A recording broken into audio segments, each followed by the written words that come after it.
salaamaaleykum mbokk Yoff ñoo ngi nekk fii ci kër APEXI ak El Hadji Mamadou Ngagne Ndiaye nekk président Magu Yoff ñu bokk ci comité d'honneur bu APEXI ñu bëggoon taataan xalaatam ci semaine de l'environnement bi nga xam ne APEXI moo ngi nekk di ko préparer ànd ci ak commune bu Yoff ak acteurs yi nga xam ne yëpp ci dëkk bi dañuy yëngatu ci wàllu environnement donc ñu bëggoon rek Papa Ngagne nga wax ñu nan nga gisee environnement bu Yoff bi da nga xam ne ren semaine de l'environnement ñu ngi ko bëgg a accès si nan la ñuy fexe ba am benn plan de gestion intégré du littoral de Yoff. salaamaaleykum jërëjëf waay Daas li nga ma laaj ci affaire environnement en tant que membre du comité d'honneur bu APEXI effectivement le problème de environnement kooku moom kontaan nañ trop bi nga xamante ne APEXI dugal na ko ci activité bi am une commission de l'environnement parce que yàgg nañu ko wax environnement à Yoff waroon nekk un village yoo xamante ne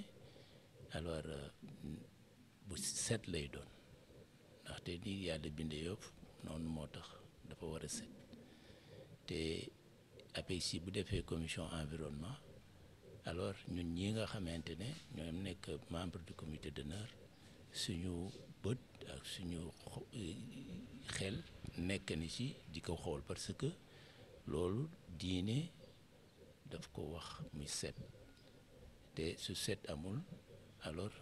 wér-gu-yaram du am li nga xamante ne nag ku demee ni man constaté na ko waxoon na ko mooy surtout booru géej gi li ko yàq mooy xale yi ak jigéen ñi ndaxte xale yi déjà ñooy war a nekk la force te APEXI ay xaleel ñoo ko yore ñoo ko sos bon nag waruñu woon a seetaan waruñu seetaan xale yi waxum boo xale yi APEXI rek xale yi Yoff waruñu seetaan environnement bi di dégradé waxoon naa ci bés boobaak léegi xaw naa man ñaar fukki at ne bu nawetaan di ñëw xale yi dañuy topp tefes gi di nettoyer fii ñuy entraîner après nawetaan bi pare nañ ci jigéen ñi dañuy bàyyi alors oto mbalit yi dem di sotti ci géej ce n'est pas sérieux donc xaleel ak jigéen daanaka ñoo yore àddina te ñooña ci sama constat ñooñu ñooy yàq environnement surtout ci littoral bi te amuñu lenn lu dul littoral bi léegi nag APEXI et commission d'environnement alors kooku war naa nekk une commission boo xamante ne du nekk sur le papier rek dafay nekk une commission très active boo xamante ne alors dafay am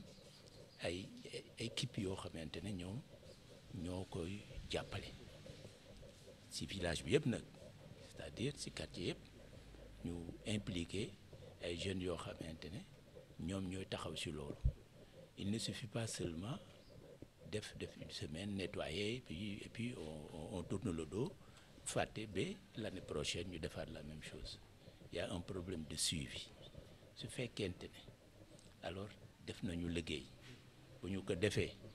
et s'il le faut sax et demander alors appui autorités yi les autorités de l'État pour mu am pour ñu mën a surveiller fii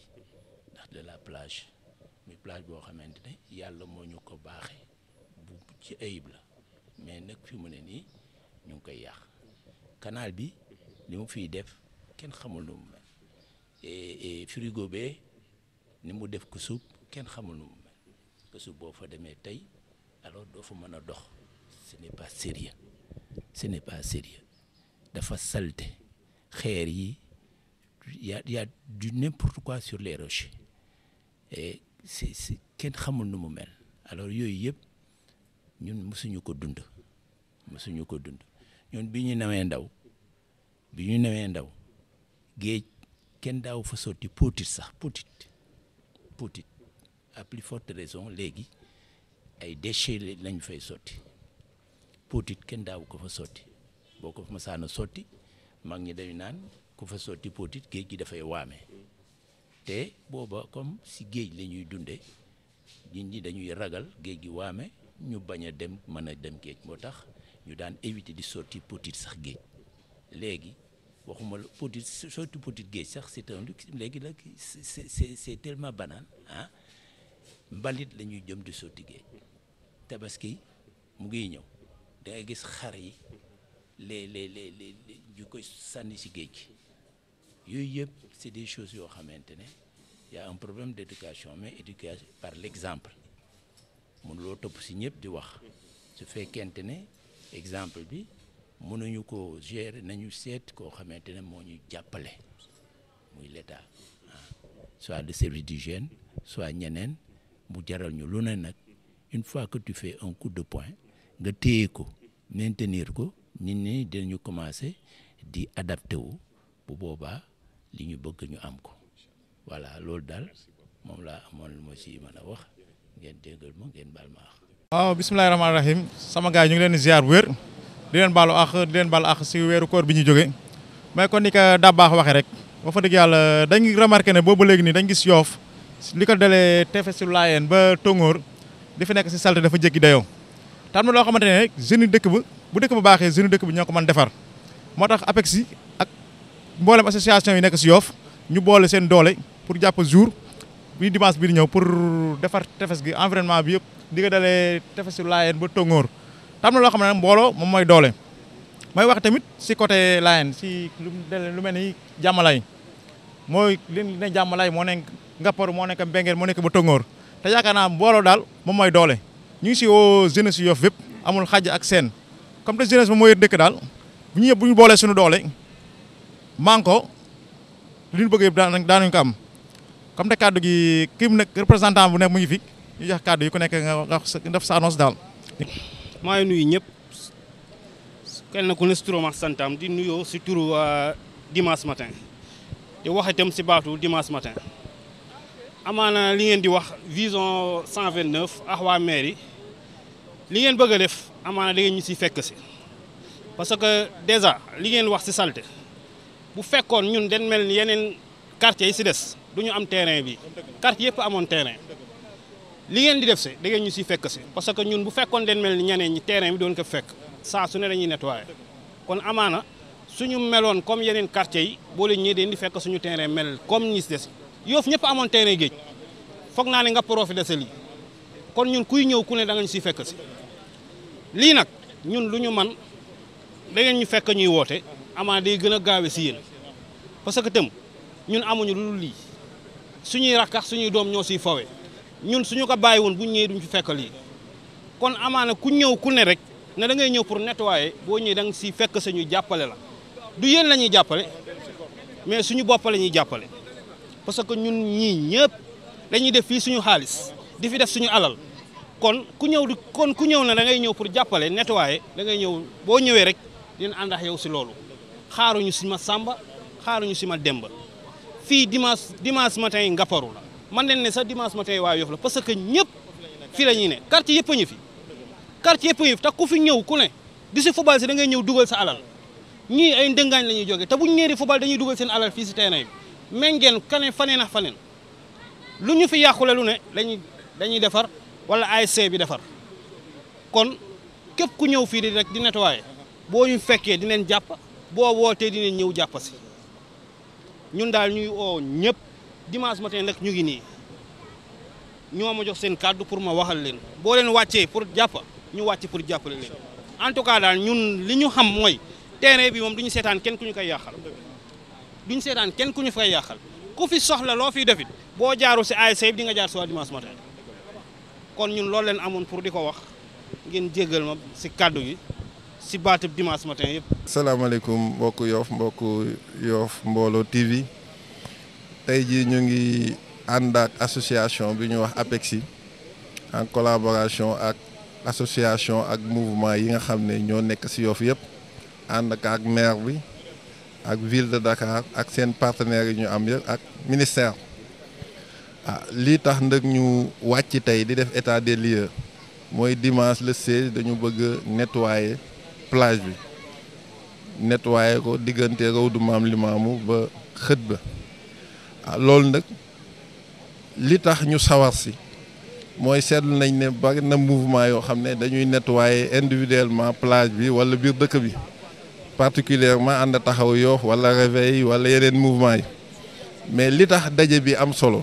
mooy APEXI mooy association bi nga xam ne Yoff gépp ko bokk moom moo boole mouvement yooyu pour rek ñu mën a wàllu environnement ak taxawu dëkk bi ñun ñëpp ñu ànd ko léegi def ko benn force derrière APEXI pour ñu mën a saytu loolu loolu nag tout le monde est interpellé mooy Yoff daal amul kenn koo xam ne lii ñuy def ni soxalu la bu dee ñiy napp ñoom la gën a soxal bu dee air bi nga xam ne nag day jóge ci géej gi di yem ci biir dëkk bi mais ñun ñëpp a koy noyyi te actuellement gis nañ ne wàllu géej bi eaux usées yaa ngi fay déversé ñu ngi fi toog gravats charrette yaa ngi fii te yooyu yëpp bu yàggee dañuy noyyi air bu bon boobu te mën na indi feebar déjà commencé na parce que réunion bi ñu tënniroon ak bàjjenu gox yi bari na feebar yoo xam ne commencé na am Yoff te amu fi woon te saleté bu bon bi moo ko indi waaw loolu nag dimanche prochain ñu ngi ñaan dimanche la mool yi laay jëkk a wax ak ñiy napp dimanche boobu ñaan nañ bu kenn dem géej ñëpp ñoo war a ñëw ñu àndandoo nettoyer plage bi ba mu set mool yi mouvement yi association yi jeunes yi mag ñi sax nañ ñëw teg seen siège ci mbaar yi contrôler li ñuy def kon loolu vraiment muy lu am solo te Yoff loolu mooy woon force mooy buy def dara ñëpp génn ñu àndandoo def ko loolu yàlla nañ ci yàlla jàppale wax ne daal dimanche incha allah 8h bu jotee na ñëpp wàcc te nañu fexe am na gan yuñ ci invité nañ fexe ba bu ñu fi jiit waaw kon ñu ngi wax ci kàddu mouvement ànd taxaw Yoff derrière APEXI ak coutume bi mën naa leen waxaaleen donte la kilifa yi sax dinañ ci sànni kàddu kon ñu ñaan yàlla bëccëg boobu yàlla nañ ko fekkee te tal ko bu ñu paree nag ñu waxtaan xool loolu ñun ñëpp ni ñuy ànde pour mën a saytu salte bi wàññeeku ci biir Yoff allahumma salli ala sayyidina le 15 le 13 mooy séminaire bi waaw li tax mu am solo le 13 dañu am séminaire boo xam ne oo nañ ñi nga xam ne technicien lañ ci pàcc boobu yëpp ci wàllu environnement yu jóge ci ministère yi jóge ville jóge ci commune bi jóge ci yenn association yi pour rek ñu jàngat li nga xam ne war nañ ko defal Yoff ci wàllu environnement ñu wax ñu ci seen xam-xam ñun ñu wax leen seen doléance ñu wax ñu yan tànk lañ war a taxawee ba loolu mën a dañ ci Yoff waaw loolu nag yàlla nañ ko fekkee te tal ko ñaari daje yëpp te yàlla defal ñu ci ndam vraiment di naw taxawaay bi nga xam ne APEXI def na ko mooy boole force vive yu Yoff yëpp ngir ñu mën a taxaw wàllu environnement Yoff allahumma salli ala sayyidina Muhammad wa sallam. mbokk Yoff asalaamaaleykum ñoo ngi fii ci tefesu Ngaparou li ñu fi andi tey nag mooy dañuy ñëw pour waxtaan ak waa penc mi ci tefes gi ñi fi ñëw tey ñan la benn plateforme la bu ñu créé avec APEXI ak mouvement associatif yi nga xam ne yëpp dañu nekk Yoff di yëngatu ci wàllu environnement soo waxee vision 129 mu ngi ci biir soo waxee ànd taxaw Yoff moo ngi ci biir soo waxee réveil pencum Yoff assainissement plus les maîtres nageurs exploitants de plage yi bépp kuréel boo xam ne rek dafay yëngatu ci wàllu environnement c'est l'heure te ngeen faral di leen gis ñoom Ibrahima Silla seen mouvement bi ñooñu ñëpp ñoo ngi ci biir ñooñu nag ñoo ànd au nom de la société civile de Yoff ànd ak commune bu Yoff ànd ak ministère de l'environnement mais aussi ànd ak partenaires yu mel ni ville de Dakar ak yu mel ni fondation bu nekk port dañu war ñu jàppale ànd ak presse bi pour ñëw waxtaan ak waa dëkk bi tey dañu seet si waa Ngaparou ci penc mi lii tax ñu ñëw fi tey nag dimanche bi nga xam ne mooy le 9 juin dafa am lu ñu dëgmal li ñu dëgmal mooy la semaine de l'environnement semaine de l'environnement bi nag particularité bi mu àndal mooy ñun dañu seetlu ne voilà plus de 3 décennies ñuy def ay opération coup de poing di ci def xaalis bu bëri di ci def énergie bu bëri waaye bu ñu paree 1 semaine 2 semaines après mu mel ne mu meloon moo tax bi ñu loolu dikkalee ñu ne dañuy def benn taxaw seetlu bi nag dafay laaj ay boroomu xam-xam dafay laaj ñu am pas-pas dafay laaj ñoo xam ne dañu koy dund loolu moo waral délégation bi ni mu mel nii bu ñu nee Semeya Sénégal ñoom ci wàllu éducation alternative ñu ciy def liggéey bu mucc ayib boo xoolee à première vue mën nga bañ foog ne ñii amuñu rapport ak environnement bi waaye bu ñu toogee ba war a gëstu lii ñuy wax changement de comportement si ngay xam ne en réalité éducation am na wàll ci biir culture am na wàll ci biir économie am na wàll ci biir mais lépp lu jëm ci wàllu même la santé tout à l'heure suñu jigéen bi dana ci wax ci li nga xam ne mooy conséquences yi mën a am ci wàllu santé moo waral ñu def cette approche intégrée bàjjenu gox yeeg relais communautaire yi ñëpp ñu ne leen kaay leen ñu dem wax ak nit ñi bu ñu toogee ñu seet lii waral booba ba léegi méthodes yi ñuy employé mu am lu ciy sooxe bu ñu toogee dinañu jaaxal loolu ñu lim yëpp muy près de 41 catégories d'acteurs socio-professionnels yu nekk ci tefes gi di ko jëfandikoo ak li ñu lim yëpp ci ay ñoo xam ne seen liggéey de près ou de loin nekk na en rapport ak géej gi mais bu ñu toogee ñun gëm nañu ne bu ñu amee dëggu yàlla dina wane yoon woo xam ne bu ci waa Yoof ñëpp tënkoo ànd ak autorité bi li ñu bëgg dinañu ko am loolu mooy suñuy tànk moo tax ñu ne laata ñuy ñëw nag di waxtaan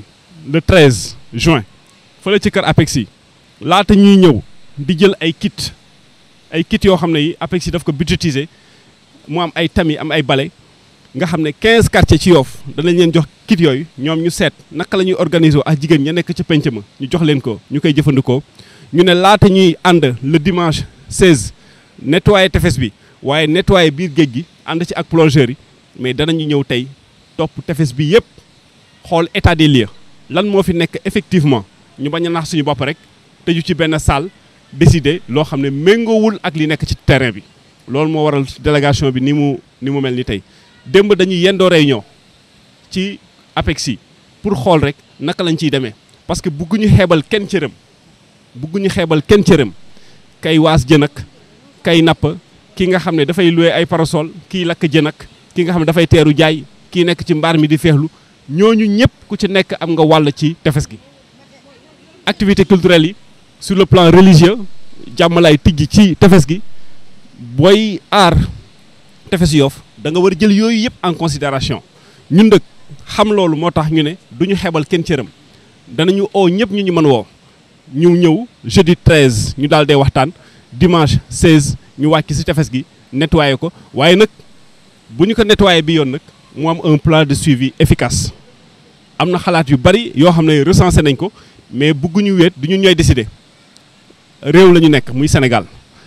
ci région la ñu nekk muy Dakar ci département la ñu nekk muy Dakar ci commune la ñu nekk muy Yoff am na ñu ko dénk sur le plan administratif am na ñu ko dénk ci wàllu diine am na ñu ko dénk ci wàllu coutume ñun nag suñu warugar mooy aide à la prise de décision et surtout la bonne décision moo waral ñu ànd ak suñu partenaires yi yëpp bu ñu ñëwee ne taataan lëkkale xalaat yi méngale ko ba mu wér ñu daal di koy tàbbal nag ci loxo ñi nga xam ne ñoom ñoo ñu gouverner loolu lañ amoon doon ko ci wax alors di ñaan nag waa Ngaparou yéen ñi nga xam ne yéen la ñu fekk si fii seen penc mbir mi ngeen jël ko parce que yàlla def na quartier yi nekk Yoff yëpp ku ci nekk am nga tefes goo tijji li ñu bëgg daal mooy buñ jógee ci liggéey bi ku nekk tefes gi nga xam ne moo nekk sa kanam nga sàmm ko ñun ñu sàmm seen i kër seen biir néeg yi kër yi koñ ba penc ma tefes gi bu ko ñëpp defee waaye Yoff ñëpp def ko je pense que am nañu yaakaar ne dana nekk loo xamante ne vraiment dana mucc ayib bu ñu paree nag ñun waa Yoff ñu ànd ak waa Parcelles Assainies ànd ak waa Cambérène ànd ak waa Ngor ànd ak waa Wakam ñu ànd boole sàmm nag littoralu Dakar parce que littoralu Dakar mu ngi nekk ci biir littoralu Sénégal bu jeudee waa ministère de l'environnement dinañ fi ñëw dinañ ñu wax ñoom naka la ñu gisee la préservation du littoral sénégalais am na lu ñu ci nafar ba war ci dugal ay innovation mais ñoom danañ ko waxal seen bopp ñu ngi moo tax ñuy ñaan yéen waa Yoff xalaatal nañu leen lii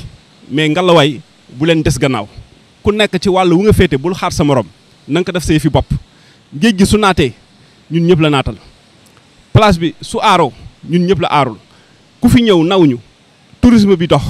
culture bi dox diine ji dox yooyu yëpp dox waa Yoff ñoo ciy dundaat laata keneen di ko jariñoo asalaamaaleykum wa rahmatulahi taala wa barakaatu. man la Amsatou Ndoye dëkk Yoff Layène membre APEXI comité directeur bi en tant que bàjjanu gox ak relais communautaire bu Yoff may nuyu nag ñëpp di fekk as li nga xamante ne nii moom la wax muy am tamit ay dëgg ndax bu fekkante ne dañu ne dëkk bi tilim na wala plage bi tilim na dafay delluwaatam si sunu bopp ndax xel du dal ndax boo nee tilim ne tuberculose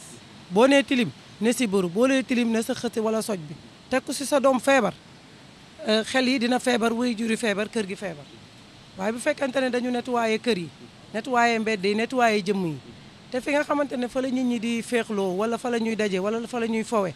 di delluwaat ci kër yi tamit bu fekkente ne dañu daje ak foofa tilim na ñu daje ak ba jàngoro ji si plage bi dañ koy delloowaat ci kër gi kon ana la ñu doon nettoyé kon ana la ñu doon sàmm kon ana fajtal booba te santé fi ñu toll nii dafa doy waar dafa cher dafa metti te poos yi mayew ko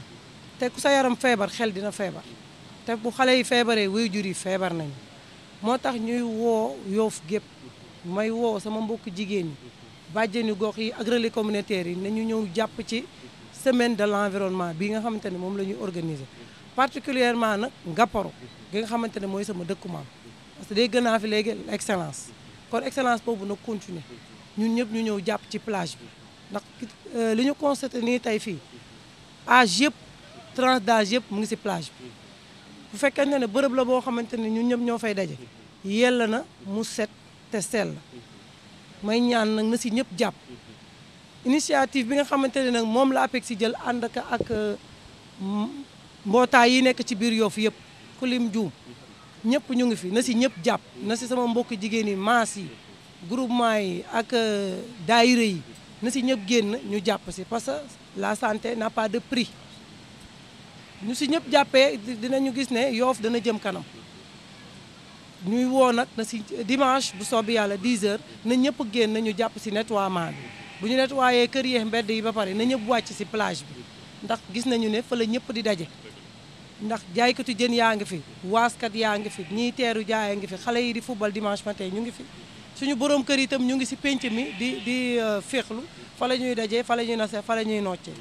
waaye bu fekkente ne bu ñu dajee foofu wax ba rey doomi jàngoro yi nga xamante ne ñoo sonal nit ñi da si mel ni tuberculose bi nga xamante ne mu ngi law ci biir Yoff amaana am nañu ko xam amaana am nañu ko xamul bu ñu reyee loolu rek foog naa xel yi dina dal te ñu ngi jëm nag si période nawet bi te nawet ñëpp xam ne ni am na lu si lal bu taw bi ñëwee fekk ak salte bi si tefes gi foog naa dana delloo doomi jàngoro yi suñu biir kër kon nag dañ ne fagaru balaa ñuy lakkale asalaamualeykum maa ngi nuyu ñëpp. salaamaaleykum mbokki Yoff ñu ngi nuyu bu baax suñu autorités yi surtout autorités religieuses yi di rafetlu vraiment li nga xam ne tey moo ñu fi dajale. parce que dañ jëm ci semaine bu am solo boo xam ne dafa am solo trop pour Yoff nga xamante ne ci cadre waxtaan boole force vive yi nga xam ne dañoo nekk Yoff yëpp. parce que fan yi yëpp waa APEX oote nañu réunion oo ci association yeeg mouvement yëpp pour que ñu xool nan la ñuy xeexee li nga xamante ne mooy salte fii ci Yoff waaye rawatina fii nga xamante ne mooy plage bi parce que plage bi waa Yoff yëpp constaté nañ ne nekk na ci anamu salte bu doy waar et que loolu maanaam ni ko suma sœur bi waxee astu dafay indi jeexatal ci suñu wér-gu-yaram et que boo xamee plage Yoff xam ne bu njëkkoon nekkoon na plage bu taaru ba xam ne bu njëkkoon naka daan jég saa di gis sax tourisme bi di fi dox di fi gis tubaab yi te boo waxee plage bi rek sa xel day dem ci géej gi parce que géej gi ñëpp naataabale nañ ne à Yoff ne économie bi nga xamante ne mooy suqali Yoff ci géej gi lay jógee donc gis nañ canal yi di fi wàcc bon façon ndox bu nekk di dem ci géej gi loolu tey mu ngi indi ay gàllankoor yu bëri ci li nga xamante ne mooy doxinu géej gi. parce que fii dañ fi daan toog ay jamono ngay gis ne mbalaaw yi fii la ñuy jàppee jën waaye léegi pour ñu jàppe ko sax problème la donc environnement bi salte bi mu salte ci plage bi mu ngi dem ci géej gi te mu ngi impacté bu baax a baax li nga xam ne mooy suñu économie. donc tey dafa jot ñun waa Yoff képp koo xamante ne am nga xalaat ci côté environnement am nga force am nga gis-gis nga ñëw nga bokk ci kuréel bi ñun ñëpp ñu xeexandoo ko comme ni ñu ko waxee du benn association wala benn mouvement mooy dem di ko xeex parce que yàgg nañ gis ne. association yi bu nekk wàcc na ci plage bi xeex mais comme ni que grand as waxee à chaque fois rek da ngay gis ne phénomène bi dafay ñëwaat donc tey dafa jot ñu trouver benn solution définitive li nga xamante ne mooy plage bi ci Yoff ñu xeex lépp loo xam ne salte la fi mais également lépp loo xamante ne dafay impacter environnement Yoff loolu je pense que si séminaire bi nga xamante ne APEXI dina di ko amal le 13 ñun ñëpp bu ñu toogee waxtaan si je pense que danañ am benn plan d'action boo xamante ne suñ ko exécuter rek maanaam Yoff dina am environnement bu sain donc di si oo ñëpp ñun en tout cas waa Réveil fépp foo xamante ne membre mu fa maanaam Tongoor Ndenaat Laayeen partout foo xamante ne ñii yéen a ngi mooy suivre si télé bi rek waa Réveil ñu ngi si biir bu baax di si oo waa membre yëpp membre mouvement bi yëpp di si oo également de manière générale maanaam Yoff surtout la jeunesse parce que tey place bi bu rafetee ñun la parce que ñoo fi faral di football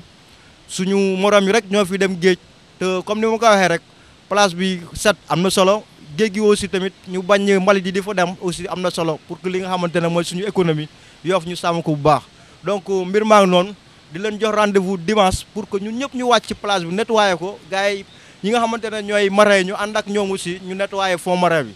donc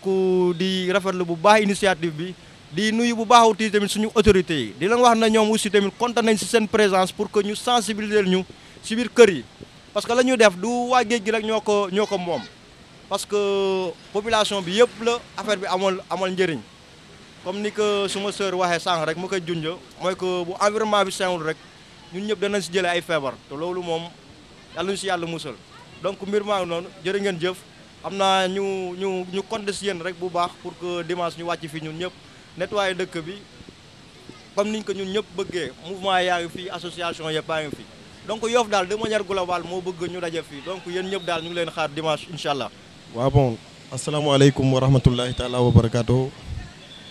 mbokki Yoff ñu ngi leen di nuyu ku nekk sa tur ak sa sant su ma ne mbokki Yoff nag dama jël en globalité ñi fi teew ñëpp mais aussi man waruma wax xëy na tey jii am na ñu waroon a wax mais dafa fekk ñu am ngànt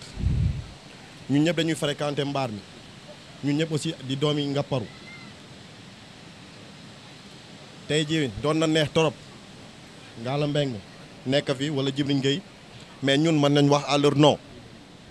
parce que ku ne Ngalla Mbengue na Djibril Gueye boo ne Djibril Gueye na Anta Diop Thiaw te boo ne Anta Diop Thiaw na Khadijata Gningue te man sëtëb Khadijata Gningue la donc may wax ci turu Ngapparu aussi dina ma neex torop mais initiative bi aussi bi ngeen jël aussi dañ koy rafetlu te xam naa ne bu fi Djibril Gueye nekkoon wala Ngalla Mbengue nekk fii aussi ce sont les mêmes paroles qui vont sortir que ne dinañ ci jëm à 100% le jour J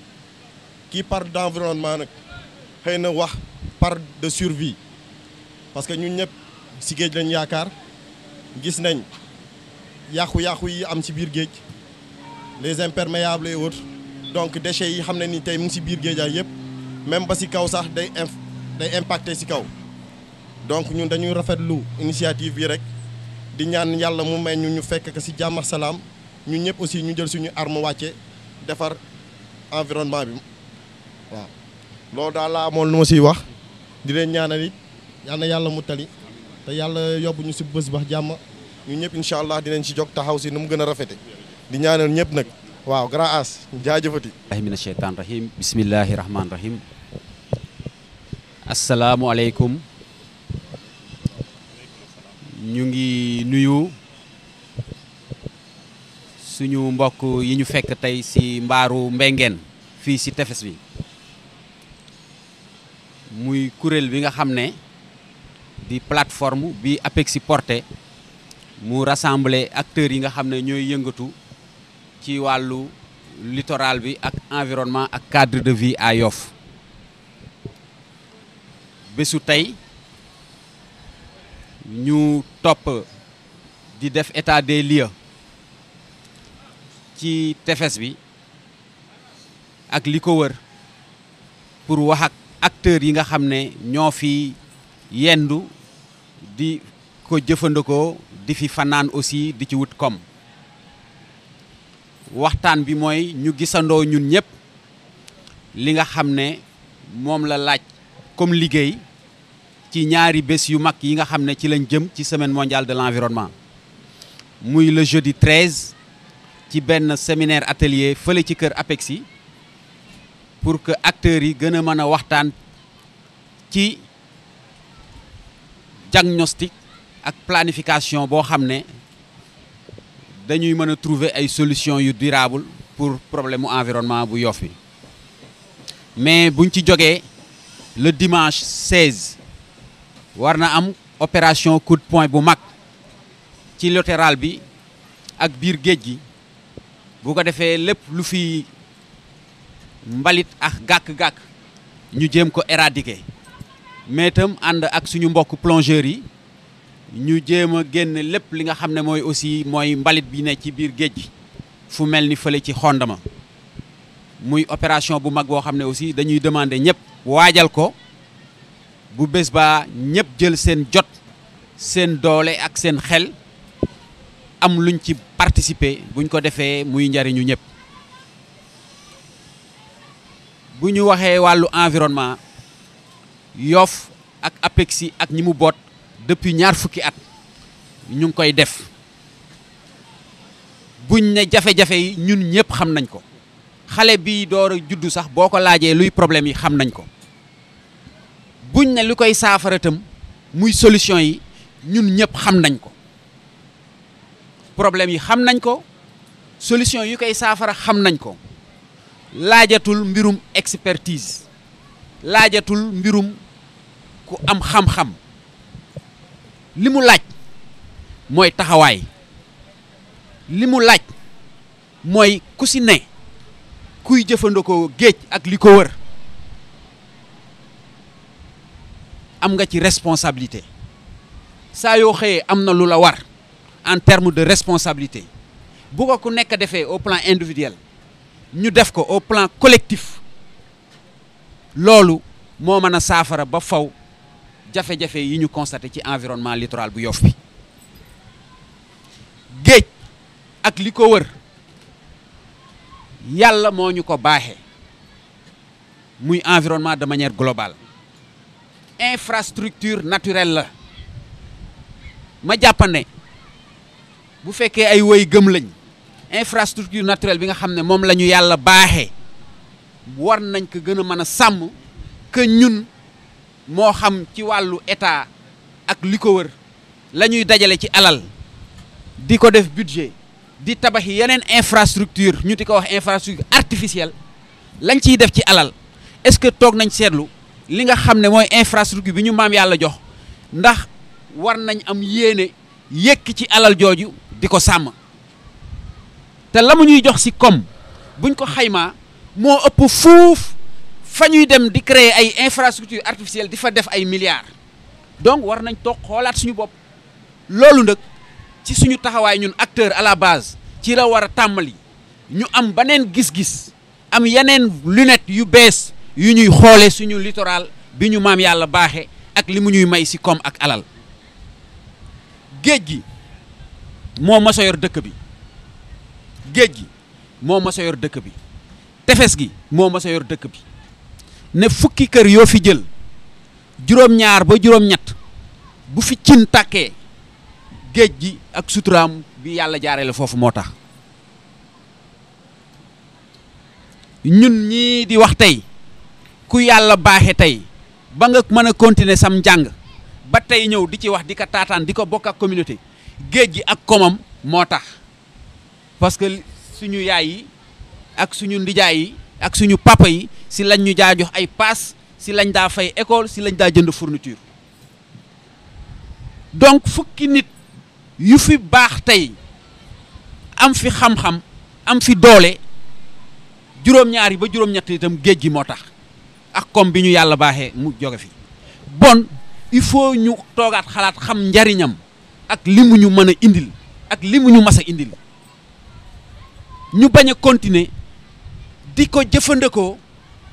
te parew ñu pour def benn effort au plan individuel et collectif pour man ko sàmm téye ko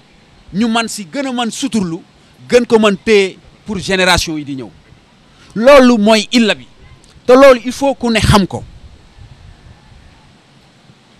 géej gi ñi ci war a njëkk a jiitu dañuy jàpp ne yéen ñii ne ci mbaar yi la ak mool yi di am seen gaal di xëy di jëli koom gi mais déedéet ba ñii ne si biir dëkk bi di nelaw si kër yi dañ ci am responsabilité mais ci yéen ñii lay njëkkee ñi nga xam ne saa yuñ xëyee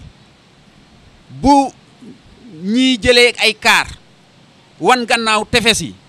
dem ci bureau yeeg dëkku taax yi pour sàmmi ji lu ñu am koom am na ñoo xam ne bu ñu xëyee dañuy jublu si géej gi yéeg ak gaal yi indi ji koomu géej bu ñu ko wàccee si tefes yi am ñu bare ñu siy liggéey di ci suturlu moo xam baana yi la mareyeur li la ba jaaykatu café yi bañe ak leneen lu am si tefes gi bu géej gi amul jën ak koom nit ñi duñu am lu ñu def seen poos bay jënd lu ñu lekk ak lu ñu naan dafa am dimension économique bu am solo ñuy seetaan ba nga xam ne lañ ci daa am mënatuñ ko am soxla yi gën a yokku population bi gën a yokku njariñ bi gën a néew di ruus te loolu problème survie la bu ñu bàyyee mu continuer nii mooy gën a indi fitna ci suñu biir ni ñuy dëkkee suñu biir ak dëkkuwaay yi compétition lay gën a indi di gën a indi tension si ñu diggante source même de conflit la suñu stabilité communauté même suñu survie suñu existence dafa lié ak géej du rek jën week loolu de mais la ca gannaaw lépp dafay engendrer question yooyu ma soulever bon nag li laay war a suuli mënuñu continuer toog di seetaan rek ñaar lañ am ndax dañuy continuer toog di seetaan tendance bi ñu wax nii muy continuer ba lakkañu ñun ñëpp ni ma ko mën a waxee parce que mu ngi mel ni ñun ñëpp ni ma ko mën misaale mbott ndox mooy milieu de prédilection maanaam mbott bu newee si ndox rek moom jàpp na ne il est bien ñun ñu mel ni mbott moo xam ne dañ ñu dugal ci marmite am marmite bu ñu def ndox dugal fa mbott ma xam nga mu ngi ci ndox fekk marmite bi ñu ngi ko teg si ab gaz boo xam ne feu maanaam gaz boo xam ne dañ ko def feu doux wàññi ko ba mu ndaw teg fa marmite am ndox ma dugal mbott ma ca biir moom mu yaakaar ne moom il est en survie parce que mu ngi ci ndox fekk il est condamné problématique environnement tey bi à Yoff littoral bi foofu la toll ñun suñu diggante ak moom il faut ngeen xam ko ndax dañuy continuer seetaan pour que nous soyons condamnés et à mourir avec ça wala dañuy agir pour ñu sauver suñu bopp foofu la question bi ne et ku nekk su ñun war na jël responsabilité par rapport ak loolu pour agir moo tax li ñu jëm jeudi ak dimanche ay jalons la ñuy poser pour que buñ fa jógee bés bu yàlla sàkk kuy xëy si tefes gi ku si am responsabilité li nga war a def nga def ko li nga warul def bul ko def pour que ñu mën a génn ci situation boobu moo tax tey APEXI ànd ak acteur plateforme yi ànd ak ville de Dakar ak port autonome de Dakar ak la mairie de Yoff ak ñi nga xam ne ñëpp ñoo impliqué en termes de responsabilité autorité coutumière yaa ngi fii jaraaf seeni mu ngi fii saltige mu ngi fii ak yéen yi nga xam ne surtout mbaaru géej gi rôle bu am solo ngeen mën a jouer ci li ñu jëm tey ëllëg en termes de suivi parce que boo ubbee tefesu Yoff mbaar mu ne am na fu mu ubbeekoo buñ ko pàccee mbaar mu ne am responsabilité buñ ko jox ci portion boobu rek yaakaar naa en termes de suivi seen responsabilité moo si njëkk ñuy ñaan bu jeudee yéen ñëpp ngeen ñëw ñu boole xalaat yi newatul expertise ci problème bi ak solution yi xalaat yi lan la nan lañ ko mën a planifier de manière harmonieuse ñun ñëpp ñu am si même niveau de perception et de compréhension ku ne xam si lan moo si sa tâche sa responsabilité ku ne def ko si moment bi ñu la ko laajee loolu moo ci am solo donc vraiment di leen gërëm di leen sant di leen ñaan ñu mobiliser wu le jeudi mais surtout le dimanche ci opération coup de poing bi et que aussi ñi remercier suñu mbokk yi ñu àndal ci côté ville de Dakar ak yeneen partenaires yi ànd nañ ak APEXI ak plateforme bi pour que bu ñu terminer processus de diagnostic bi ñoom tam dinañ xool ci seen wàll lan lañ mën a apporter en termes de contribution dans le groupe des jeux d'acteurs pour l'accompagnement donc ñu leen di gërëm di leen sant di leen baalu ak di jéggalu si kàddu yi wasalaamualeykum wa rahmatulahi taala wa barakaatuhu. ñun ñi dañu fi nekk chaque jour di fi fréquenter li lépp pour nekk si jàmm rek waaye yéen tamit ba ñëwee tamit andi ñu idée bi tamit dinañ si jàppa bu baaxay di nuyu tamit jaraaf suñu kilifa la ginnaaw loolu nag Mbengeen dafa am commission te commission bi moo la président bi mooy Maam Alsaan kii sama papa la te fii mbaar mi ak Mbengeen benn la rek idée bi la jóge fële mooy ñëw fii lii la jóge fii tamit mooy dem fële sa commission ba benn lañu moom nag Diagne dama koy jox mu wax si li mu siy wax daal ba comme président commission bi laa wax. bismillahi rahmaani rahim aouzu billahi mina seytaan rajim la hawla wala quwwata illa billahi al azim ñu ngi leen di nuyu yéen ñëpp di leen sant di kontaan ci li ngeen def nii amaana sax ñun ñoo ko doon def ñun ñi xam ne ñooy acteuru géej gi mais comme yéen bu ngeen defee lii ñun ngeen di jàppale kon ñu ngi leen di gërëm ci loolu di leen ci sant aussi di leen sant aussi bon man dëkk si côté mbalit mi laay wax parce que dama ciy liggéey bon gannaaw bu mën na gërëmee xam ne fii defar ko jafe na Youssou nga ne ci lay liggéey Daoud Diagne nga ne si lay liggéey parce que mën naa wax ne du benn yoon du ñaari yoon ma am fi coow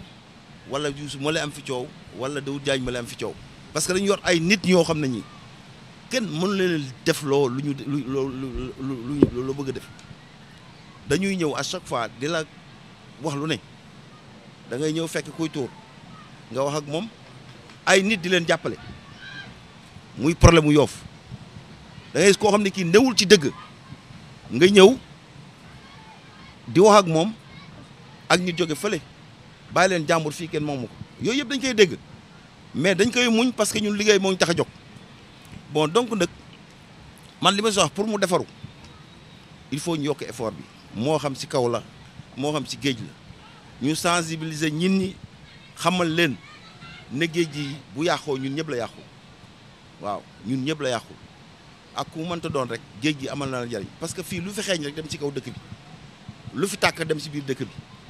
bon donc nag ñun bon ci côté boobu rek la ñuy waxee man laay waxee si côté mbalit mi di leen gërëm nag di leen sant bon ci li ngeen def nii wax dëgg yàlla nag ah mënoon naa ci wax lu gën a bari mais nag comme Mamal Sane dafi nekk bokk ci commission bi bokk ci géej gi moom mii war na am lu mu si wax lu bari waaw donc nag man def naa loolu rek laa si wax di leen sant di leen gërëm nag waaw. auzubillahi samil alim min asheytaani rajim bismillahi rahmaani rahim salaatu wasalaam ala seydina muhammad wa ala alihi wa sahbihi wa wala salaamaaleykum wa rahmatullah ñu ngi nuyu mbokk yëpp di leen ziara di leen baalu ax di leen baal ax comme ni ko suñu papa yi suñu grand yi waxee daanaka sensibilisation bi moom matale na wala li siy des du bëri mbir la boo xamante ne ni liñ siy yokk rek mooy ku xaw a gàtt xel bu déggee wax yi day wax ne ñee dañoo bëgg a nettoyer place bi ñee la ñuy wax continuer seen activité mu mel ni benn groupe la wala APEX la ak ñi mu àndal ñoo bëgg a ñëw pour nettoyer place bi mais déedéet Yoff gépp ñoo bëgg a ànd nettoyer suñu plage littoral bi yëpp déggin boobu laa bëgg ñëpp xam ko mooy ku dégg message bi rek yow jàppal na yow mbir mi si nga bokk da nga war a wàcc ci dimanche boo amul jot jeudi pour dem si séminaire bi dimanche demoo fen tënkal sa activité nga wàcc pour ñu nettoyer parce que nag yàqute gi ñun ñëpp la ñun ñii di wax la ak yéen ñi ñuy déglu ñoo bokk yàq li nga xam te mooy littoral bi parce que loolu la borom bi wax yàq ngeen jéer ji ak géej gi si seeni sababi loxo léegi nag mu ne jël leen seeni matuwaay nag boo déggee li grand Mbeng di wax ku sama classe gi mën nañ jàpp ne grand bi day wax rek mais yàlla moo yor survivre déedéet yàlla yoru survivre de dañu bàyyi ak suñu survivre bopp moo tax mu ne wala taqtulu anfusakum bu leen di rey seen bopp kon dañu bàyyi ak suñu destin donc message bi ñuy lancé waat suñu bopp di ko lancé waat ñëpp mooy lan mooy que ne mbir mi jéggi ne dayoo fukki association wala téeméer association bu njëkk a sosu rek li mu njëkk a def mooy nettoyer plage mais bu demee nga gis mu delluwaat na mu meloon parce que ñun ñi Pencum Yoff loolu la njëkk a def comme activité ah kon donc dañuy gis ne foofu di nga am Pastef wala initiative bu dem defar waaye après nag li gën a suñu papa wax moo siy ne kenn mooy ñëw tuur nga ne ko déet keneen ne ko non fii mbedd mi tefes gi tefesu buur la moomuloo ko loolu mooy problème bi. seetaan bi nag dafa bëri li ñuy seetaan dafa bëri waxanteetuñu dëgg kenn mooy ñëw kii keneen ñëw loolu vraiment fa mu ñu jëmee kenn xamul fa mu doon moo tax ñu ngi def appel di lancer suñuy moroom suñuy moroomu jeunesse ñi ñu féete mag ñi ñu féete ndaw ñëpp même bu fekkente ne def nañ nettoiement bi dimanche nañu continuer waat di veiller si plage bi mu survivre wax nañ ne dina am benn nettoiement au fond si biir géej gi dinañ ko filmer pour wan ni salte bi yàqe foofu ni mu mel si biir foofu noonu et loolu tamit bu ñu si jógee mbokk mool yi tamit foofu dañ leen si waxe dañ si lancer wàllu tamit beneen appel que ne ñoom bu ñu yittewoo dem géej rek teer bi passé damay dox si plage Tongoor bi jëm Ninaat ma gis ñoom si wenn wàllu bopp ñuy sotti ma interpellé kenn ma ne alekoon ngeen demandé APEXI wala maire yi ñu tegal leen fii ay poubelle fii yëpp Ninaat ba Tongoor ngeen ku kii rek mu sotti si après ngeen yéegal ko si kaw oto bi jël ko mun nañu noonu loolu mënul nekk quoi parce que fii dafa xaw a sori kesra nangam gis nga kon donc du ñu jéem a def benn effort pour bañ a taxal bañ a tilimal mais après dinañ joytu si autorités yi ne defaruñu fii te pourtant ñun ñooy saltel pourtant ñun duñ demander sax pour mbir mi ñoŋ mais dañuy contenté wu rek di verser suñu ay déchets di verser suñu ay ordures après ñuy yuuxu si kaw pour ne jàppalewuñu ñu wala defuñu nangam kon bay say way wi oom kon ñun ñoo war a defar si kaw suñuy doom suñuy jarbaat suñuy sët buñ leen di waxati nañu tuuri ji géej bu fekkee ndox la amuñu évacuation yi nga xamante ne moom la ONAS teg buñ ko amulee nañ segg ndox mi ndoxu kese ñu dem tuuri ko géej salte bi nañ ko wax ñu dem tuuri ji ko sa mbalit ma gis nañ marché ni mu mel bu oto bi ñëwul sax fa la ñuy sotte suñu mbalit loolu ñun la loolu du mairie politique gu ma nag mais loolu du mairie du kenn mais ñun la kenn du jël sa mbalit sotti ko sa buntu kër pourtant yaa ngi koy yóbbu si marché bi wala buntu kër jàmbur kon war nañ defaraat suñuy jikko mais war nañ defaraat suñuy comportement ba lépp loo xamante ne nii lu malsain la ñu bañ ko def te loolu du diine du aada du dara bi fi aada ji rek nekkee loolu amuñu woon problème lu tax diine ji ñëw ñu bëgg am problème lu tax ñun ñu màgg jeunesse bi ñu bëgg am problème kon ñun ñoo war a xoolaat suñu bopp ñoo war a xoolaat suñuy comportement kon appel bi nga xamante ne moom la ñuy lancé ñëpp suñuy maam suñuy yaay suñuy jarbaat suñuy sët suñuy moroom mooy vraiment à partir d'aujourd'hui ñun ñu xam ne mbir mi suñu mbir la surtout ñun la jeunesse parce que xëy na mag ñi sax seen wàllu wéy na mais ñun la jeunesse nga xamante ne ñun ñoo dese ñun ñoo war a defar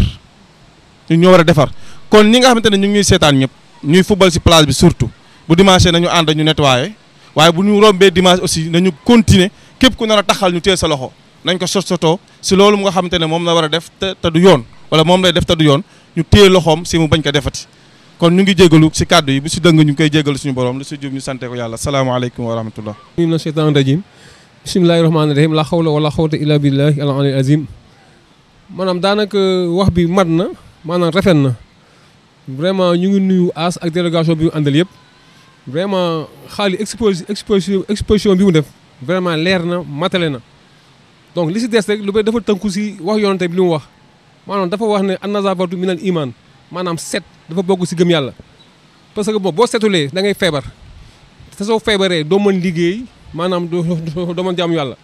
kon képp koo xamee ne noonu dafa la aussi pour ñu setal donc ñëpp war nañu oysi beneen bi mooy surtout mool yi maanaam géej gi dafa salte ak tefes gi dañ ko war nettoyer donc li ëpp solo mooy mool yi maanaam ñoo si war a jiit parce que ndimbal da si fekk loxol borom am na ko wax démb dafa ne bon maanaam dimanche bu ñu nettoyer vraiment benn gaal warul dem géej maanaam addina bi yëpp ñu xam ne waa Yoff maanaam dajale nañu nekk benn pour nettoyer seen géej maanaam ak seen tefes kon loolu ñu ngi koy lancé mool yi ñoom nañu fax yi ba kenn bu leen jiit ñëpp nañu génn taxaw parce que bon njëriñ bi si ëpp si ñoom lay jóge beneen bi mooy lépp solo mooy vraiment maa ngi koy wax démb mais nettoyer c'est bien loolu ñëpp d'accord nañ si mais nag ne pas salir c'est mieux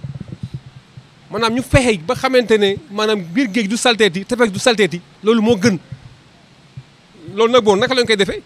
naka lañ koy taxawee loolu donc am na séminaire boo xam ne jeudi la maanaam xalaat yooyu yëpp fa lañ ko bëgg a tënk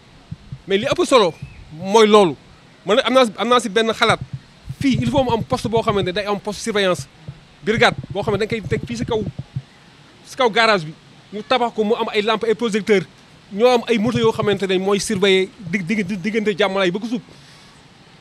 mairie bi bu fekkee mën nañu ut benn tracteur boo xamante ne mën na dox suuf si di ramasse poubelle bi loolu tamit dina bokk si solution yi mais daal vraiment bu ñu nettoyé bu mu set boo amee ñetti fan ñu ñëwaat mel ni mosuñu nettoyé ngoon vraiment loolu jaru ko léegi loolu ñu leen gërëm di leen sant vraiment di ñaan vraiment li ñu dëgmal rafet na trop vraiment yar na ko yàlla mottali vraiment te def si barke vraiment di gërëm acteurs yëpp allahumma salli ala sayyidina Muhammad wa sallim. asalaamaaleykum wa rahmatullah ñu ngi leen di nuyu ku nekk saw tur ak si saw santa di leen baalu àq si koor gi ñu jóge di ñaan sunu boroom jaamu yàlla yi ñu si def yëpp yàlla na ko sunu boroom nangu te ful ko tey dañ fi ñëwoon ñun APEXI ànd ak suñuy kilifa di ay membre comité d'honneur Jaraaf Séni représenté leen fii ak saltige Mamadou Mbeng en même temps di coordonnateur ànd taxawu Yoff ak association yi as lim léegi muy pencum Yoff réveil vision 129 buñ cité ñooñu rek cité nañ ñëpp li ñu fi indi nag mooy waxtaan ak yéen si xew-xew boo xamante ne APEXI dafa nam ma organiser ko si turu Yoff gépp muy célébration de la semaine de l'environnement donc ñu jàpp si ñaari bés bu njëkk bi di séminaire ñu jàpp que le jeudi 13 incha allah kër APEXI ñu war si ànd ak waa Yoff yëpp waxtaan si cet ak tefes gi